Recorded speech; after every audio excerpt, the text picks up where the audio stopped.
Hello lovely sim racers, I'm Constantinos and this is Lovely Sim Racing. And tonight I will be talking to you about the McLaren Artura Ultimate steering wheel. As always, if you enjoy this content, please leave a like and subscribe on YouTube, and of course if you enjoy the lovely dashboard, please consider becoming a lovely member. It supports the project immensely and I appreciate every single one of you. Now, about the McLaren Artura Ultimate, I'm pretty sure you will find videos across YouTube slowly trickling out that will have detailed specification on this wheel. Little Newton meter force for the buttons and how much you need to rotate it and what material it's made out of and how thick it is and everything. All I can say is this is one solid wheel. I have two videos, one with the unboxing that I did and one with how I installed the QR2, which is quite interesting because I'm using the QR2 alongside the SRM adapter. And the full video basically shows you how I took it apart and put it back together again. I was scared at the beginning, but then it was actually fairly straightforward. All right, let's begin. I won't go into too many details on the actual specifications of the steering wheel. I will tell you one thing, which is quite important. This wheel is made up of the exact same components if you would go into the real-life McLaren Artura GT4 car. So switches, buttons, everything is the exact same thing. The only thing that's not the same is that this is a USB device, whereas the one in the car is a CAN bus device. Also, the car does not have all of these buttons and these little rotary funky switches, and it also doesn't have the screen. So this is a specifically made steering wheel for sim racing, but the actual steering wheel, the components, are the real thing, and you can feel it as you click on them, as you hold it. In fact, with the QR2 installed, this wheel comes to a hefty 2,050 grams. It is heavy. Of course, this does not affect the force feedback or anything. It actually enhances it. I've seen way better detail with this wheel than with my lighter steering wheels. So the thing that I want to talk about in this video is how you can set up your McLaren Artura Ultimate. There are way too many functions where I actually had Martin Ascher walk me through a lot of them to understand what are all these features. I will take you through that journey. I will show you what you can do, actually, not what you can do, what this steering wheel can do for you. So one thing you really want to do is watch my video on the control mapper. That is very important. For one of many things. First off, if you have more than one steering wheel, you want to use the control mapper and SimHub because it'll help you set up more than one wheel.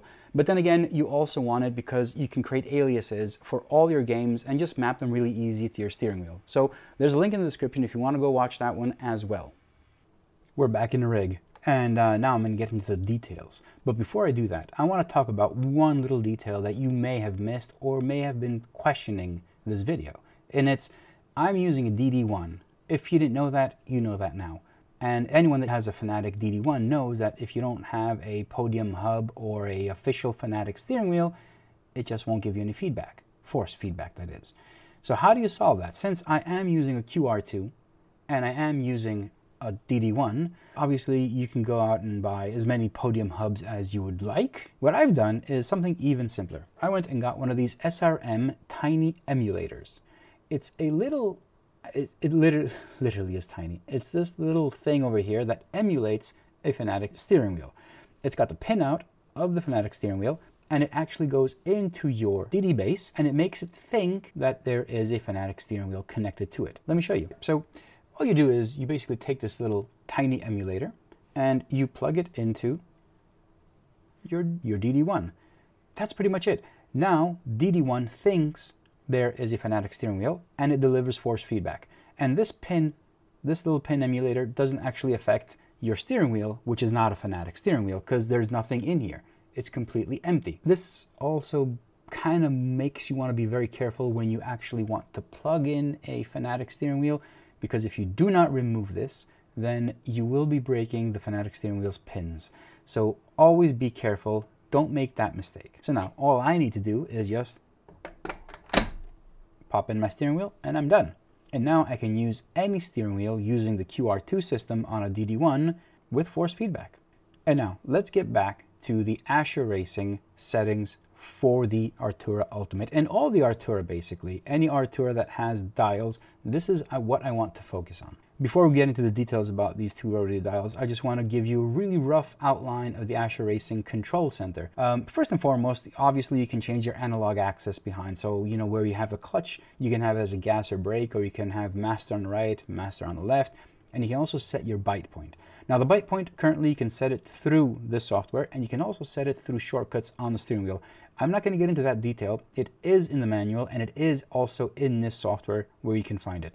Left and right clutch, you can change their curve, and what this means is you can change the way the clutch reacts. So you can have it where in the beginning it's faster and then it gets slower, or slower and then it gets faster, and you can change this by sliding these linear settings.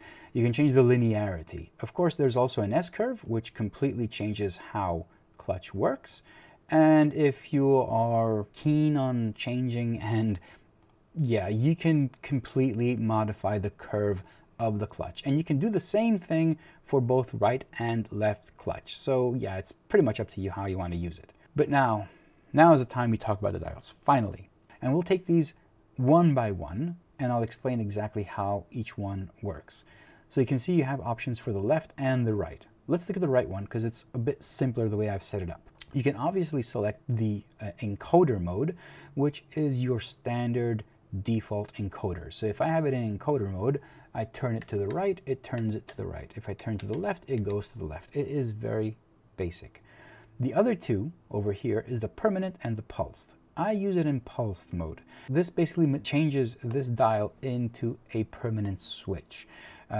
With the pulsed mode, every position you set this in will send a pulse to your sim or to the control mapper, depending on what you're using. I would suggest you actually use the control mapper in SimHub because you can do more with that. So you can use it in pulse mode, and you can also set the pulse of this mode. So I've set it to 65 milliseconds. If your game doesn't respond, you can set it to a longer pulse or shorter pulse. Then again, you can also use it in permanent mode, which now it doesn't send a pulse. It literally sends a continuous signal to the sim. This may cause some conflict, so be wary when you're using this.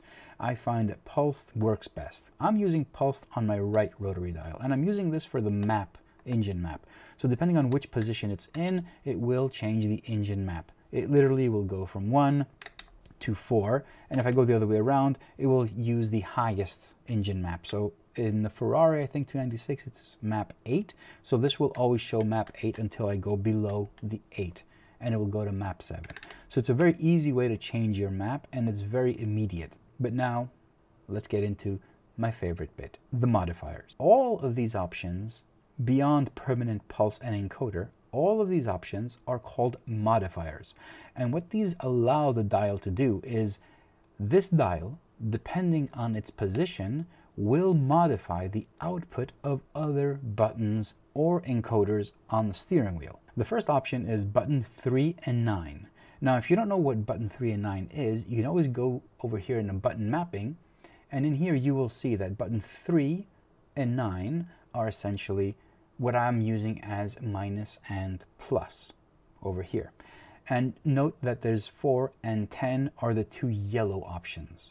So if we go back to the configuration settings, you will see that I have button 3 and 9.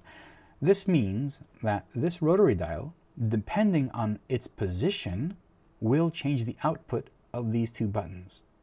And this is important because I've created a sticker here that says brake balance, traction control, TC2.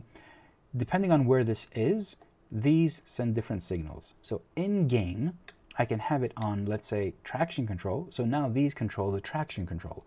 I find it a bit easier to use buttons to go up and down in traction control and brake bias while driving. It's easier for me to drive and just go 1, 2, 3. Instead of going to the rotary encoder, trying to turn it and sometimes skipping a beat, it does happen. So this is far more accurate. And it does require you to take your hand off and change it, but once you set it in whatever mode you want, these buttons will always be there. You can also go brake bias, for instance, and now these change the brake bias. I find this to be very, very convenient. One of the biggest features now, coming into the lovely dashboard, is if you use any of these, either of these, as a modifier, the actual lovely dashboard will recognize it and will show you that value on the dashboard itself. So you don't need to look at the rotary dial if it's brake balance, if it's traction control, or if it's TC2. It will state it on the actual dashboard. So as you can see here, there's a little tab on the left-hand side which shows you what value you have selected. So I know just by looking at the lovely dashboard that it's TC2. If I go to ABS, it will switch. It will give me an alert letting me know that I've switched the mode, and now it says ABS in this little corner over there. So now these buttons over here are now controlling the ABS. These values are something that I have set myself. So I personally wanted to have brake bias, TC, TC2, ABS, and all the other ones around. I've even have mapped force feedback. So the force feedback changes the force feedback gain on the base itself. So now these buttons can lower it or make it higher. Depending on the track, or if I'm too tired, I can lower it, so it'll make it a bit easier for me. Now these, as I said, are labels that I have set. In the upcoming version of Lovely Dashboard, you will be able to manipulate the values as well. So depending on what you want to use this rotary dial for, using the Lovely Settings configurator, you will be able to change the values of these labels. And these are just labels. Behind this, it's just the positional switch. So you go from 1, 2, 3, 4, all the way to 12. And in a Lovely Settings configurator, you will be able to set whatever value you want to show in the lovely dashboard, and then map those specifically to SimHub as well. So you can, in the upcoming versions, it's not ready just yet, you can use it. As of now, as of version 2.6.4 and beyond, this actually is incorporated in the dashboard, but I'm using the values that I have here. So if you ever use it with your McLaren Artura Ultimate or any Artura USB with dials, you will see that it will show you the values that I have set, the ones that I'm using here. But coming up in the very near future, you will be able to manipulate the labels to whatever you want as well. But that's not just it. So as you noticed, we have button 3 and 9 in the software, which changing the position of this rotary dial, you can change the buttons 3 and 9. If I select button 4 and 10, then this dial over here will change the buttons 4 and 10. Okay. You can also change the output of the encoder 1, 2, 3, and 4. Encoder 1, 2, 3, and 4 are the thumb encoders over here. So you can use this to also change the output of the encoders. It just opens up so many options and so many doors to change what this thing can do. And finally, the last one is the rotary encoder mode. The dial, if I select this last one, then this last option in the settings, the dial, depending on its position, will change the output of the right encoder, which should be used as an encoder. So you can see it's giving me red errors. When I select encoder, it's all happy. So now what this does is the left dial, depending on its position, will change the output of the encoder on the right. So if I were to use it in this setup, then traction control, as it's selected here, would change the output of this. So this now would be going up traction control, going down traction control. So you can see there's so many options, so many things you can change on the steering wheel. And furthermore, the lovely dashboard is deeply integrating the options that are available in the Artura Ultimate, and not just the Artura Ultimate, all the Artura series in the lovely dashboard. This comes in handy, especially if you have, let's say, the Artura Pro, which does not even have a screen. If you have a DDU on your sim, you can just use this and quickly see where it's set without having a screen on your steering wheel at all. And that's pretty much how you can set up your steering wheel using all these advanced functions of the Artura Ultimate and Artura series for that matter. One last thing, it's just this brand new dashboard that I created specifically after I received the Artura Ultimate. And this is the lovely dashboard companion. Currently it's only available to members, but it will become available to everyone in I think mid-May.